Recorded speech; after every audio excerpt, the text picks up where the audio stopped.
Donc, on va commencer la séance avec Sylvie Leleu-Merviel. Et le titre de son intervention aujourd'hui, c'est Les techniques d'écriture de scénario du livre Alia.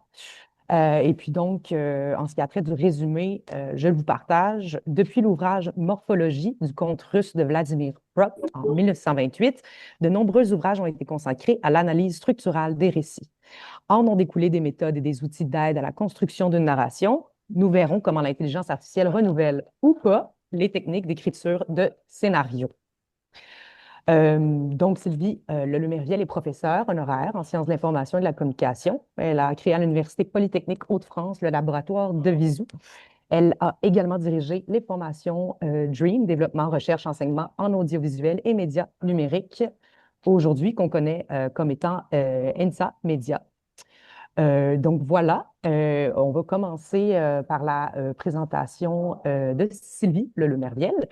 Est-ce que vous souhaitez que je présente les deux invités d'abord, puis qu'on se lance Non, comme dans ça, les interventions c'est ou bon. on va exactement parfait? Bon, dans ce cas-là, ben, je vous cède la parole, Sylvie, et puis ben, au plaisir de vous entendre. Bah, Je vais donc, si aussi vous pouvez, partager l'écran. Oui, je viens voilà. de m'en rappeler moi-même. Je vais aussi partager mon écran pour pouvoir montrer votre PowerPoint. Ce sera vraiment pas très long. Alors, et voilà. Est-ce qu'on peut me confirmer, tout le monde, qu'on Oui, voit oui, oui, bien? très bien. Oui, excellent. Alors, c'est tout bon pour moi. Ben, vous pouvez passer directement à la suivante. C'est ça, avec grand plaisir. Et voilà. Ok. Donc, moi, je vais vous parler d'un point de vue. D'abord, merci de m'accueillir.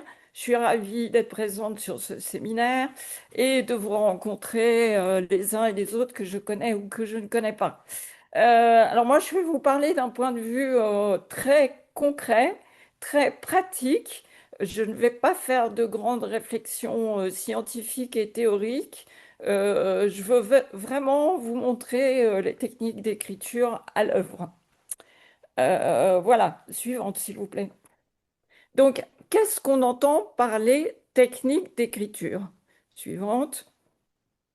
En fait, pendant longtemps, on a cru qu'il suffisait de s'asseoir à une table et d'attendre l'inspiration pour être capable d'écrire. Suivante. En réalité, c'est évidemment complètement faux et il existe des outils, en fait, pour s'aider dans ce travail. Alors, merci. Suivante. En effet, pour Thomas Edison, allez-y. Bah, le génie, en fait, tout le monde connaît cette citation suivante, c'est 1% d'inspiration et 99% de transpiration. Suivante, 99% de transpiration, ça signifie 99% de travail, en fait. Et est-on capable d'outiller ce travail? C'est la question qu'on va voir aujourd'hui. Alors, en fait, toute cette histoire démarre avec des connaissances académiques qui ont été acquises et transférées donc dans la pédagogie, ce qui permet d'enseigner les techniques d'écriture. Donc, je vais passer en revue très rapidement c'est l'histoire de cette construction des techniques d'écriture à travers les ouvrages et les articles. Vous connaissez tous tout ça, mais je vais repasser rapidement juste pour qu'on ait un fond commun à partir duquel on part. Suivante. Donc tout ça, ouais, merci, débute avec l'identification par Vladimir Prop de structures récurrentes dans les écrits et donc, on le suppose, dans le processus d'écriture, en tout cas dans la façon de structurer des narrations. Suivante. Donc voilà Vladimir Prop, c'est pas très intéressant son image suivante. Ce qui est plus intéressant, c'est la référence de son ouvrage, qui est donc en français, Morphologie du conte, qui est sorti en 1928 et qui est trouvable aujourd'hui en français sur la collection Point Seuil dans la version de 1965. Suivante. Alors en fait, C'est un ouvrage très complexe, très compliqué à lire, assez abscon, mais dont on peut résumer la teneur en plusieurs grands éléments.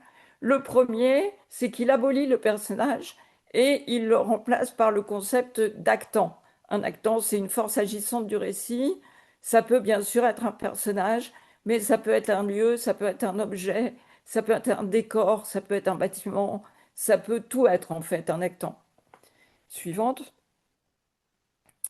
Il y a dans toute structure du conte russe, tel qu'analysé par Vladimir Prop, 7 actants, jamais plus. Quelquefois moins, quelquefois des cumuls d'actants, mais jamais plus. Évidemment, il y a eu tout un travail de fait par la suite pour montrer que cette structure mise en évidence par Prop dans le conte russe, elle est généralisable, par exemple, à la cinématographie contemporaine. Suivante. Et la structure actentielle de l'histoire, c'est-à-dire les événements qui se déroulent, sont toujours les mêmes. Alors il s'agit bien de la structure actentielle, pas de la façon de le raconter. Tout le monde sait qu'on peut raconter une histoire à l'envers, commencer par la fin, commencer au milieu. En revanche, la structure des événements de l'histoire est toujours la même. Suivante. Alors, ce résultat a conduit, et les travaux qui ont suivi, ont conduit à élaborer des méthodes pour structurer les récits. Je ne vais pas en faire la liste complète, je vais juste vous en citer quelques-uns. Suivante. Donc, la plus simple, c'est la méthode dite SISF, ou méthode de résolution de problème. Il y a une situation initiale qui pose problème. Il y a une situation finale qui soit résout le problème, soit le laisse ouvert, et entre les deux, il y a le récit. Donc la méthode SISF ne définit que les deux grandes bornes. Suivante. Une autre méthode, c'est la méthode des 4 colonnes de Stricker, qui était un scénariste notamment de séries quotidiennes où en fait il avait bâti une méthode qui permettait de faire rebondir indéfiniment une histoire. Méthode structurée en 4 colonnes. Suivante. Il y a évidemment une méthode beaucoup plus classique, la méthode des 5 W ou questionnement quintilien, qui, quand, comment, où, pourquoi, etc., qui permet aussi de donner les grandes bases d'une histoire. Suivante. Et puis, plus récent et plus contemporain, disons, on a la méthode de John Truby qui est enseignée à tous les étudiants en scénario. Donc, il a bâti une méthode qui est en 22 étapes où il prétend pouvoir définir la structure d'un scénario à la minute près. C'est-à-dire, le décalage possible est de quelques secondes par rapport à sa structure modèle. Suivante. Et toujours dans les plus contemporains, on cite souvent la méthode de Robert McKee, Story, qui, pareil, est enseignée partout à travers le monde. Il y en a d'autres, hein, donc c'est juste un parcours rapide qui va servir dans ce que je vais présenter ensuite. Suivante. Alors, si on se réfère à l'un des scénaristes les plus réputés, qui est depuis plusieurs dizaines d'années chez Pixar et Disney, avec une liste de références impressionnante, lui, il est un petit peu à contre-courant, suivante, puisqu'il nous dit, en fait, il n'y a pas de règles rigides, il y a des repères guidés, donc des grandes règles générales que l'on peut adapter de manière extrêmement souple. Suivante. Donc je vous invite, j'ai laissé tout un tas de références que vous pourrez consulter, j'ai transmis les slides, hein, donc vous les aurez. Je vous invite à écouter sa conférence TEDx, qui est absolument remarquable. Donc, vous avez le lien là. Et ce dont je suis en train de parler, c'est à partir de la minute 1,22 jusqu'à 3,23. Donc, il nous dit, suivante, en fait, les recommandations principales, c'est un, intéresse-moi, passionne-moi. Deux, il faut qu'il y ait une promesse. Le scénario est une promesse. Trois, Il faut que les personnages soient attachants et qu'ils aient des fortes motivations, pas des motivations molles. Suivante. Il faut un thème, c'est essentiel à l'histoire. On doit pouvoir identifier un thème principal et un seul. Suivante. Et il faut qu'il y ait de l'émerveillement. Donc vous voyez qu'on a un cadre qui est beaucoup plus lâche que 22 étapes qui sont modifiables à 30 secondes près, hein. Donc c'est pour vous montrer tout l'empan des recommandations que l'on peut avoir sur l'écriture de scénario. Suivante. Moi, si je le regarde en termes de spécialiste de sciences de l'information, j'ai tendance à dire une histoire, c'est en effet comme un Rubik's Cube, hein, ou comme une horloge, c'est-à-dire c'est une structure organisationnelle complexe et les rouages doivent bien marcher. À partir de là, structure organisationnelle, ça me renvoie sur les travaux sur l'information de Marcia Bates, qui parle de schéma organisationnel ou patron d'organisation. Suivante. Donc, l'approche par patterns de Marcia Bates, elle se définit de la manière suivante. Suivante. Trois niveaux. Premier niveau, l'information 1, c'est un pattern organisationnel qui est dans le monde, qui est un pattern de matière ou d'énergie. Suivante, l'information 2, c'est un pattern auquel un être vivant a donné du sens. Suivante, et la connaissance, c'est l'information 2, une fois qu'elle est intégrée avec d'autres contenus et d'autres schémas d'entendement, donc reliés à tout un espace cognitif préexistant.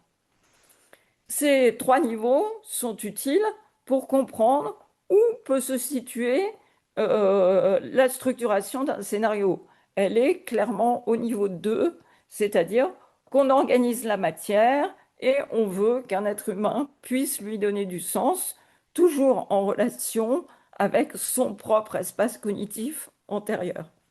Suivante.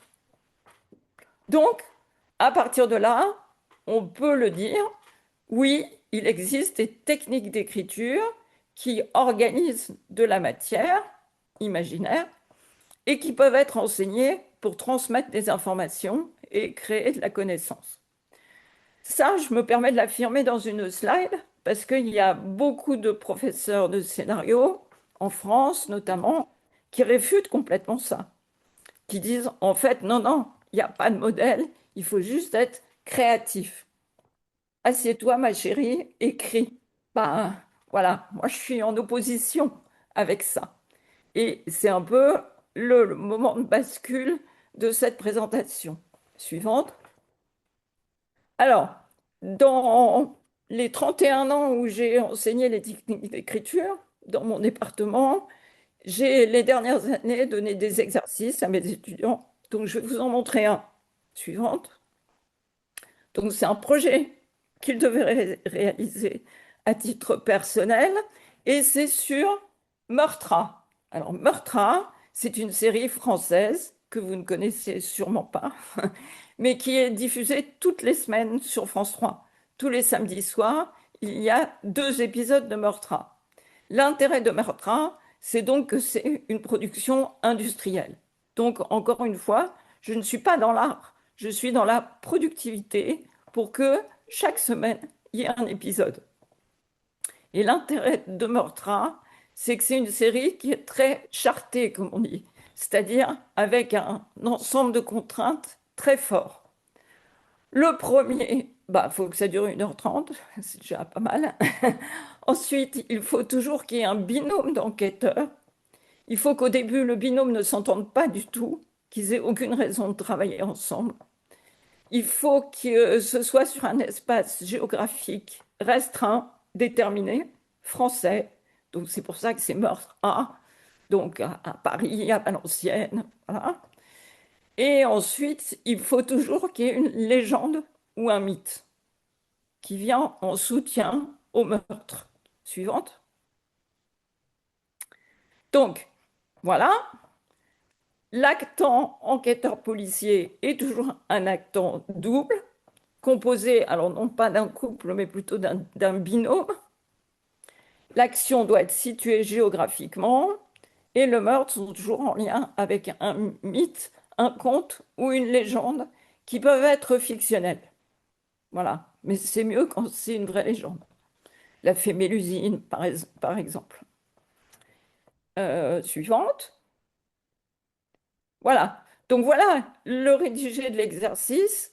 Et vous voyez que déjà, c'est terriblement structuré. C'est-à-dire, il faut définir le couple héroïque et définir leur conflit, un point chacun, définir le lieu et définir les décors, deux points, définir la légende et l'explicité, trois points, construire l'ensemble des acteurs et personnages, donc les gens qui sont suspects, le vrai assassin ou les assassins, enfin bref, tous les éléments de l'intrigue. Il faut structurer entièrement l'intrigue, écrire le synopsis, donc le résumé, donner l'outline, c'est-à-dire la succession des événements, et puis, bah, si vous voulez faire un scénario complet, il pouvait. Donc on voit apparaître déjà la structure fortement. Suivante. Donc vous avez toute une page Wikipédia sur Meurtra et toute la série des Meurtras. Donc vous pouvez la consulter. C'était un des supports à l'enseignement. Suivante. Alors, nous en venons au sujet du jour, intelligence artificielle. Je vais passer là aussi très rapidement sur plein de choses que vous connaissez déjà. Suivante. Donc, on va définir l'intelligence artificielle ensemble, si vous en êtes d'accord, comme des machines capables de simuler l'intelligence humaine. Suivante. On peut, enfin, dès les années 70, en fait, on a commencé à utiliser des ordinateurs pour faire des explorations systématiques. Suivante. Par exemple, en utilisant et en associant des listes de souches sémantiques de la langue suivante. Donc, par exemple, pour de nouveaux mots ou des noms de marques, Twingo est sorti du mélange de twist et tango. Et d'ailleurs, la baseline de cette voiture, c'était la petite voiture qui danse. Ou, dans un genre beaucoup moins chic, rétensorbe, c'est en fait une matière qui retient et qui absorbe. Donc une matière absorbante qui retient les liquides. Donc ça, c'est les tout premiers logiciels qui ont existé dès les années 70. À l'époque, ils sortaient des listes infinies de combinaisons et c'est l'humain qui sélectionnait dedans. Le logiciel n'était pas capable de sélectionner. Suivante. On pourrait imaginer pour la série Meurtra un logiciel qui fasse des listes systématiques de personnages principaux possibles. Ça, c'est simple à faire. Suivante. Donc, les deux formes qui existent à ce jour, dites vraiment d'intelligence artificielle, celle dont on parle, suivante, c'est la première, la plus ancienne, qui est une IA logique fondée sur des bases de règles et des bases de faits, et qui, à partir de conditions initiales, produit des inférences. C'est ce que par le passé on appelait des systèmes experts. Suivante. Alors, c'est le développement logiciel qui est à la base, par exemple, des générateurs de texte de Jean-Pierre Balp, que beaucoup d'entre vous connaissent. Suivante. Donc voilà Jean-Pierre, notre maître à tous. Suivante. Donc, il explique très bien, Jean-Pierre, que ces générateurs, ça requiert en fait deux choses. Le choix d'un dictionnaire, c'est-à-dire un certain vocabulaire. Dans l'ensemble du vocabulaire d'une langue, il va choisir des mots, retenir des mots, et donc, de fait, en éliminer d'autres. Et la deuxième composante, c'est une syntaxe. C'est plutôt la base de règles, Le premier, c'est la base de faits. Donc une syntaxe, c'est une certaine manière de construire les phrases et d'élaborer le discours. Suivante. Donc, je cite Jean-Pierre, ces deux éléments, c'est ce qui constitue le style en littérature. Et on peut tout à fait, il a montré que ces générateurs étaient capables de produire de nouveaux textes dans le style de Flaubert, dans le style de n'importe quel auteur ou dans un style journalistique, par exemple. Donc ça, avec des exemples que vous pouvez consulter. Suivante. Une fois qu'on a défini ces deux bases, en fait, l'algorithme s'appuie sur des règles procédurales qui ont pour but essentiellement d'éviter les contradictions et les incohérences. Par exemple, une cohérence, c'est il faisait nuit, le soleil brillait. Donc là, on va donner une règle pour dire ce n'est pas possible. Dans sa base de règles, on trouve essentiellement ça et c'est tout. Suivante. Donc, la production de Jean-Pierre Balb, elle était autodestructrice, puisqu'en fait, dès qu'on appuyait sur Return, la page disparaissait et disparaissait définitivement. C'est-à-dire qu'on ne pouvait pas revenir en arrière. Et si on demande une nouvelle génération, ben en fait, on a une nouvelle page. Donc, il n'y avait pas de possibilité de conservation. Suivante. C'était un souhait de Jean-Pierre qui interdisait en fait la sauvegarde et l'impression des textes. Suivante.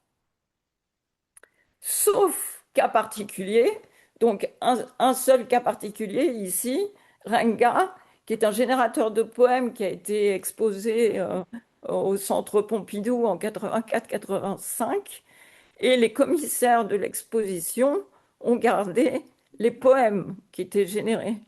Alors que Jean-Pierre disait, ce n'est pas les poèmes qu'il fallait garder, c'était l'algorithme, c'était la machine.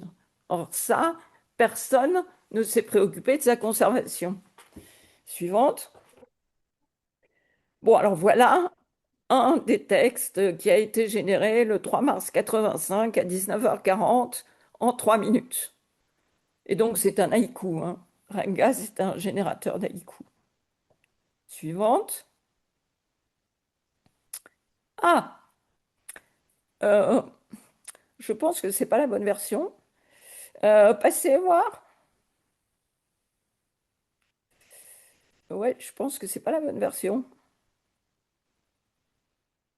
Bon, on peut passer tout ça. Dès qu'on revient en français, on s'arrête.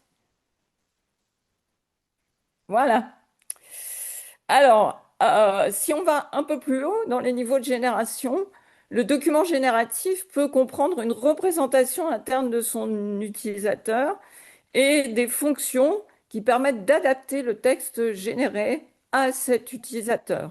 C'est-à-dire que le contenu va être différent selon que l'utilisateur est fan de musique ou de sport, selon qu'il est mince ou obèse, selon que c'est un homme ou que c'est une femme, qu'il est jeune ou qu'il est âgé, etc. Je ne fais pas la liste des traits.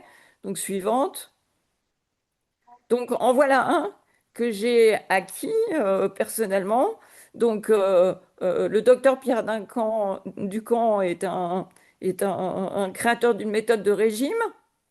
Et en fait, à partir d'un ensemble de questions, que mangez-vous, à quelle heure, quel est votre âge, quel est votre poids, quel est votre IMC, il générait un livre spécial pour vous. Donc ça, c'est le mien. Suivante. Deuxième forme, qui est donc la plus contemporaine, celle dont tout le monde parle aujourd'hui, qui est l'IA connexionniste, fondée sur des réseaux de neurones et qui a pour but l'imitation de tâches que la machine est capable d'apprendre à partir de données d'apprentissage et en apprentissage profond. Suivante. Donc celle-ci fonctionne pas du tout de la même manière. Il n'y a pas de règles. Il y a des connexions qui répondent à des lois statistiques. C'est-à-dire, c'est Shannon, pas plus. Principe de réduction de l'incertitude. Suivante. Donc si je dis il était une, Eh bien, statistiquement, vous allez penser, il était une fois. Suivante. C'est peut-être, j'ai pas essayé, celle qui est statistiquement la plus probable. Mais évidemment, il y en a une infinité d'autres. Suivante. Par exemple, il était une fois la Révolution. Ce qui là nous renvoie sur un titre de film, donc un autre espace que celui du Il était une fois de la narration du conte. Suivante. Et puis ça marche aussi avec cette chanson du répertoire qui est Il était une fermière qui allait au marché, elle portait sur sa tête, etc.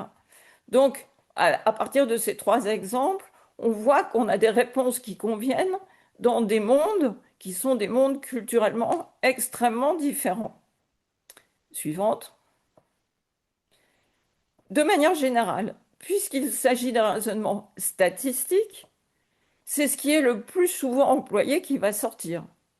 Donc c'est l'opposé complet de cet exemple, il y en a d'autres, hein, mais qui est le fameux d'où qui put donc tant se demanda Gabriel excédé, pas possible, il se nettoie jamais, qui est statistiquement impossible à avoir. Avant Zazie dans le métro, bien sûr.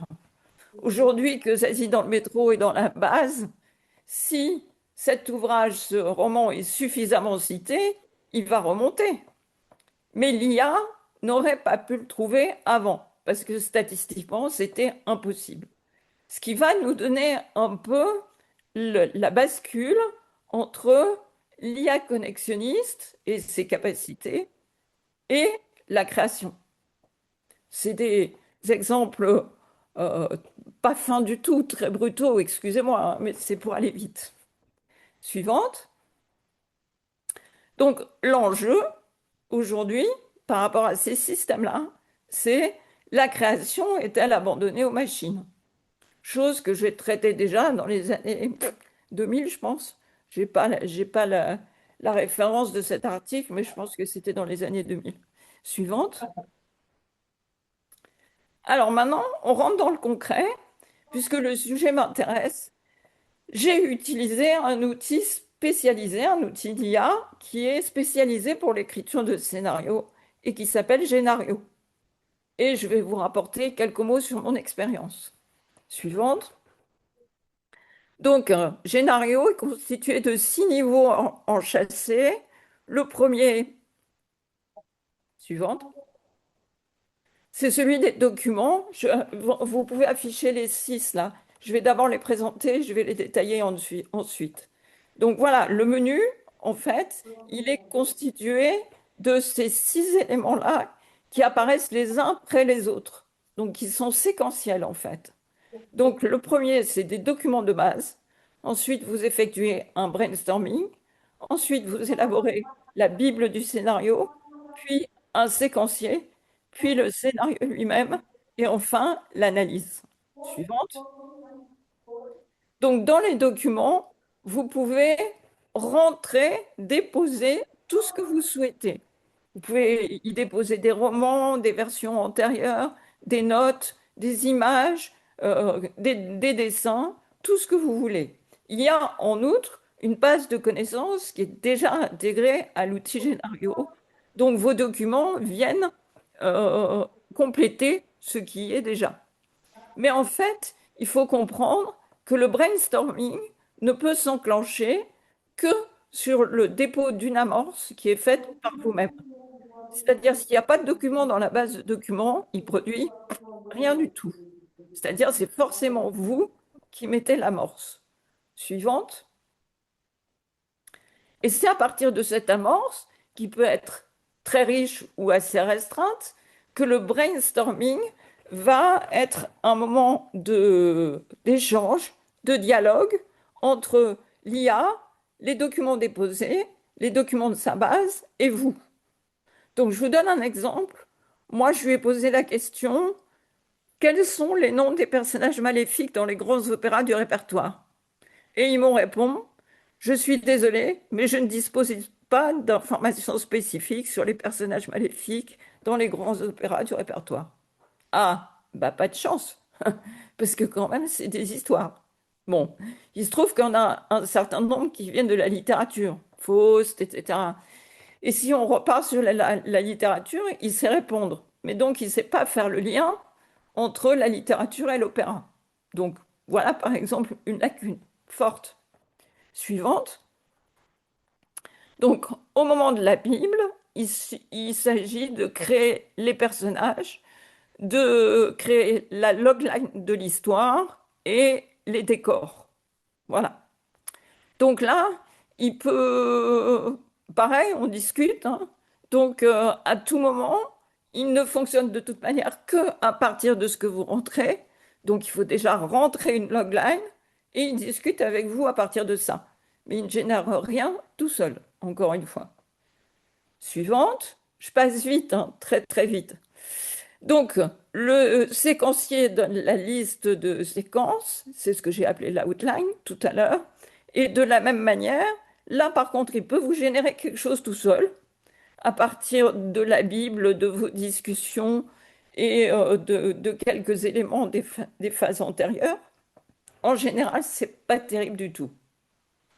En revanche, vous pouvez lui dire, bon bah c'est pas terrible du tout, mais maintenant, tu me fais à partir de ça un scénario à la maquis. Et ça, il sait faire. Parce que dans sa base, il a Maquis, Truby, Prop et tous les autres. Et il a en outre une base qui est une base très importante de films, de récits sur lesquels il peut travailler. Suivante. Donc une fois qu'on a validé le séquencier, il faut l'avoir validé. Et on peut générer un scénario complet de la même manière en termes de dialogue. C'est pas terrible.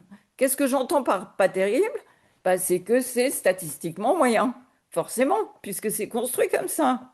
Donc moyen, pour moi, égale médiocre. C'est-à-dire ce qui est intéressant, c'est ce qui sort du lot. Il ne va absolument pas vous sortir des choses qui sortent du lot. Et j'ai même testé l'inverse. Vous lui mettez des amorces qui sont très personnelles, avec des niveaux de langage particuliers, et la première chose qu'il fait, c'est de vous lisser tout et de vous enlever votre style. Sauf si vous lui dites, tu copies ce style. Voilà. Donc on revient sur cette affaire de la maîtrise du prompt, mais en tout cas, lui, a priori, il revient systématiquement vers des choses classiques. Ce qui peut être très bien pour un produit industriel, hein. Ce qui est moins bien si vous voulez faire du créatif. Suivante. Et alors ça, par contre, c'est vraiment très bien. C'est une fois que vous avez généré tout ça, il est capable de vous faire l'analyse. C'est-à-dire, c'est comme s'il y avait un assistant de production qui faisait le dépouillement déjà en phase d'écriture. C'est-à-dire, il est capable de vous dire, ah, bah, tu as un personnage principal qui, en fait, est moins souvent présent qu'un autre. C'est un problème. Ou tu as utilisé ce lieu décor une seule fois. Est-ce que vraiment ça vaut la peine? Voilà, il vous fait toute une analyse qui est quasi une analyse. Il y a trop de scènes de nuit, pas assez de scènes de nuit, etc. Bon, bref, je passe. Donc ça, par contre, c'est très très bien, parce qu'il le fait instantanément. Ça prend 3 minutes. Suivante. Donc, je ressors de tout ça deux aspects où Génario aide vraiment. Suivante. Sa base de connaissances et sa mémoire de référence, puisqu'elle est amendable à l'infini. Suivante. Donc voilà, moi, par exemple, j'ai été sollicitée sur une réécriture de Les Mohamed. Et je lui ai demandé, peux-tu me résumer les Mohamed de Jérôme Rullier? Suivante. Et voilà, il me sort ça. Donc je lui ai pas du tout rentré la BD, je lui ai pas du tout rentré les documentaires de Yamina Benguigui. Il s'est débrouillé tout seul, pardon, à partir de sa propre base et il vous sort ça. Donc ça, par contre, c'est en effet un gain de temps énorme. Suivante. Allez-y, allez-y, deux fois. Et je viens de le dire déjà, ce qui est très précieux, c'est l'analyse qu'il peut faire. Donc, c'est la phase d'analyse qui est vraiment l'outil réel à l'auteur. Donc là, c'était les toutes premières phases de travail sur les Mohamed. Et vous voyez, il me dit, les personnages sont diversifiés et profonds, les thèmes sont universels et puissants, le conflit et l'antagonisme, ben, voilà ce que j'en dis. Les éléments fantastiques, rappelez-vous, il faut de l'émerveillement, hein. Et poétique, voilà ce que je peux en dire, les messages, la morale, voilà, etc. Suivante. Donc j'en arrive à la conclusion et nous aurons 20 minutes d'échange. Donc à ce jour, parce que ça change très vite, hein, l'IA copie, compare, elle reproduit ce qui est statistiquement le plus probable, donc aussi le plus courant, elle reformule, elle analyse. Analyse, elle le fait très, analyser, elle le fait très bien. Elle n'invente rien, puisque statistiquement, si c'est inédit, c'est pas dans la base. Et elle ne comprend même pas la signification de ce qu'elle produit. C'est-à-dire pour elle, ça n'a pas le sens que nous projetons dedans. Donc elle est, pour le moment, encore une fois, incapable d'inférence créative. Suivante.